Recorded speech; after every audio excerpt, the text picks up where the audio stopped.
मेरे चैनल के दर्शकों, मेरे सब्सक्राइबर मित्रों,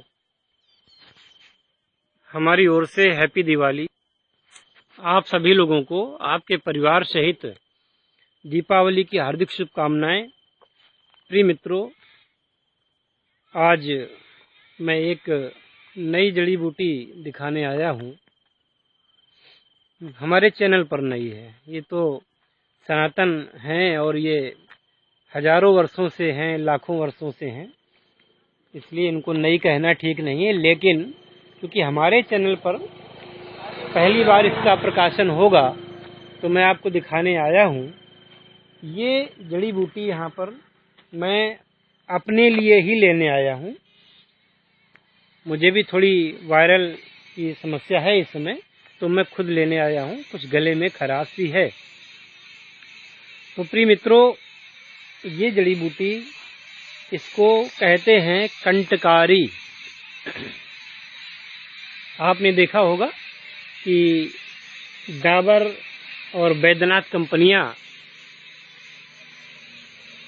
कंटकार्यावलेह है इस प्रकार के, और इसका आशो भी बनता है, अरिष्ट भी बनाते हैं। और ये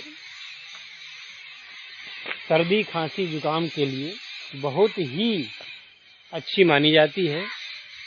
प्राकृतिक वातावरण है, जंगल में हूँ, आपको चिड़ियों की चहचहाहट की आवाज़ आपके कानों को गुंजायमान कर रही होंगी। खैर, देखिए, तो ये कंटकारी जो होती है, ये है, ये कंटकारी है। इस पर ये बैंगनी रंग के फूल खिलते हैं, जिन पर पीले रंग का पुंकेसर आता है। ये बैंगनी रंग के फूल हैं जिस पर ये पुंकेसर हैं, और ये इसके पत्तों पर कांटे हैं, इसलिए इसको कंटकारी कहते हैं। साधारण भाषा में इसको लोग भटकटैया भी बोलते हैं, क्योंकि इसके पत्तों का, इनके फूलों का रंग और पत्तों का स्वरूप बैंगन के पत्तों की भांति होता है। और आप देखिए, इसके नीचे बिल्कुल बैंगन की तरह फल लगे हुए हैं, एकदम बैंगन की तरह ही इसमें फल लगते हैं। तो इसको लोग भटकटैया भी कहते हैं। परंतु इस भटकटैया में सर्दी, जुखाम, गले की खराश, श्वास रोग, खांसी, कुकर खांसी इत्यादि को ठीक करने का गुण पाया जाता है। और इस गुण के कारण इसको बहुत ही आयुर्वेद में प्रशंसनीय कहा गया है। मैं और भी दिखाता हूँ। देखिए, ये भटकटैया है। अब हम क्या करेंगे, इसके जो पुंकेसर हैं, इस प्रकार से ये पुंकेसर को हमने तोड़ लिया। हाथ में दिखा रहा हूँ मैं आपको, ये पुंकेसर तोड़ लिया। और इसी पुंकेसर को, जो इसका जीरा भी कहा जाता है या इसकी केसर कही जाती है, इसको हम खा लेते हैं। इसके पुंकेसर, करीब 5 फूलों के पुंकेसर ले करके अगर कोई व्यक्ति इनको खा ले तो ये 2-3 दिन के प्रयोग से कैसी भी खांसी हो उसको ठीक कर देता है। ये जंगल में पाई जाने वाली जड़ी बूटी है, और इस समय ये खूब इसमें फूल लगे हुए हैं। मैं जिस सड़क के किनारे खड़ा हूँ, यहाँ काफी मात्रा में ये बूटी है, काफी मात्रा में है। बहुत सारी भटकटैया यहाँ खड़ी हुई है। तो इसके इस, जैसा हम बता रहे हैं, दिखा रहे हैं आपको, इसको आप कलेक्ट करें। इसके पुंकेसरों को आप कलेक्ट करके घर पे रख लें, छाया में सुखा लें, और ऐसी शीशी में रख लें जिस शीशी में वायु का प्रवेश न हो, अर्थात एयर टाइट कोई शीशी हो, उसमें रख लें। छोटा सा जार हो सकता है, शीशी हो सकती है, जिससे इसमें सीलन न पहुंचने पावे। धूप नहीं दिखानी है। धूप दिखाने से जड़ी बूटियों की जो गुणवत्ता होती है वो प्रभावित होती है, उसमें कमी आ जाती है। इसलिए आप इसको धूप तो बिल्कुल मत दिखाइएगा। और जब जिस समय ये जाड़ों के मौसम में इस समय ये उपलब्ध है, ऐसे समय में तो आप सीधे तोड़ करके खा सकते हैं। जो लोग ग्रामीण हैं, ग्राम में निवास करते हैं, ऐसे बंधु इसको ताजी ले करके खाएं। और छोटे बच्चों पर तो इसका बहुत अच्छा प्रभाव होता है। छोटे बच्चों पर इसका प्रभाव होता है और उनकी खांसी इत्यादि ठीक हो जाती है। यहाँ तक कि ये इतनी निरापद औषधि है, इसके पुंकेसर अगर खांसी में खाए जाएं तो भले ही महिला गर्भावस्था में हो तो भी उसको कोई नुकसान नहीं होता है। पर महिलाओं को 3 से ज्यादा फूलों के पुंकेसर नहीं देने चाहिए। स्वस्थ व्यक्ति कम से कम 6-7 खा सकता है। बच्चों को 2 फूलों के पुंकेसर दे देने चाहिए। अब एक फूल में लगभग 4-5 पुंकेसर पाए जाते हैं, इस हिसाब से आप समझ लीजिएगा। अच्छा, ये तो हो गया, ये तो डायरेक्ट ले लिया। अब अगर इसका पंचांग ले लिया जाए, अर्थात इसका फूल, इसकी पत्ती, इसका तना, इसकी जड़ और फल होता है। हालांकि फल हटा देना चाहिए, कुछ उसमें जहरीला स्वभाव पाया जाता है, इसलिए उसको नहीं लेना चाहिए।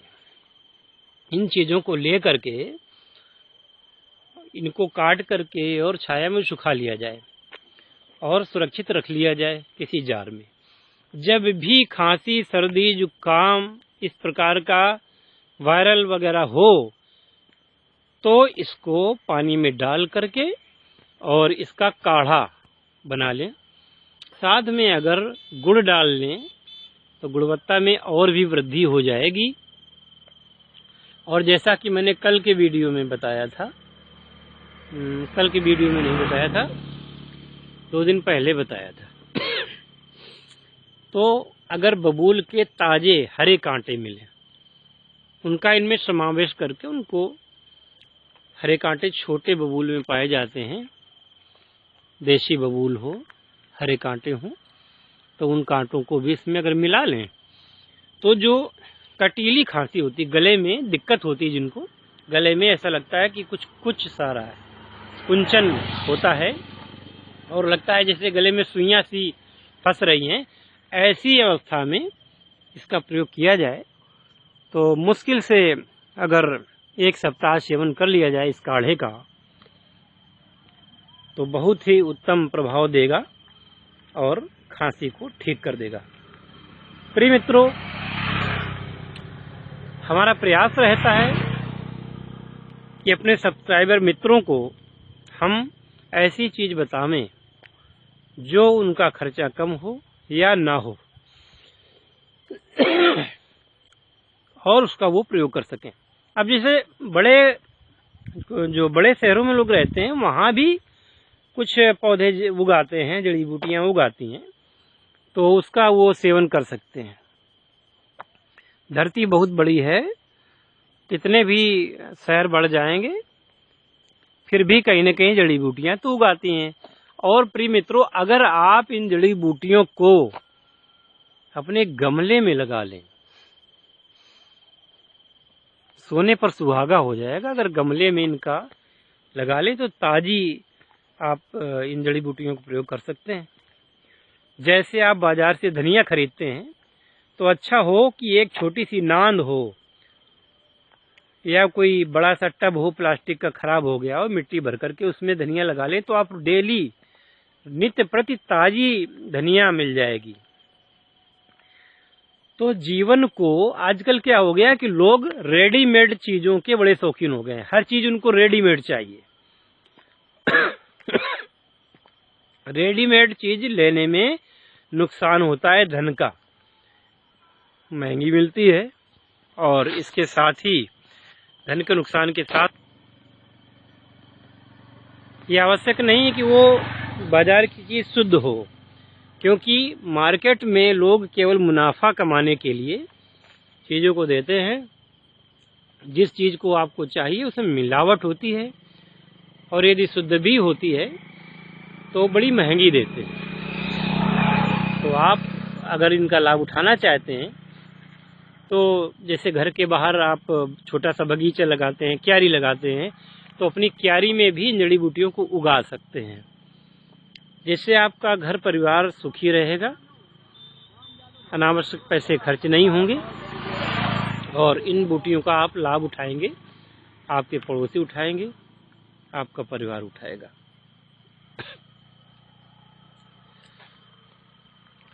तो आज मैं अपनी वाणी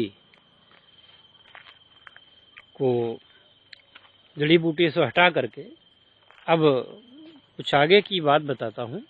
आज मैं जब अपनी वीडियोस को शेयर कर रहा था यूट्यूब के द्वारा और फेसबुक पर शेयर कर रहा था समूहों में, जो ग्रुप होते हैं फेसबुक पे, उन पर मैं शेयर कर रहा था, तो कई जगह मैंने शेयर किया। इसके बाद में गूगल ने, फेसबुक ने हमारे जो शेयर को प्रतिबंधित कर दिया। ज़्यादा मात्रा में जब उनको मैंने किया तो उनको ऐसा लगा कि ये कोई स्पैम वीडियो है, जबकि हम कोई स्पैम वीडियो नहीं बनाते, न कभी शेयर करेंगे।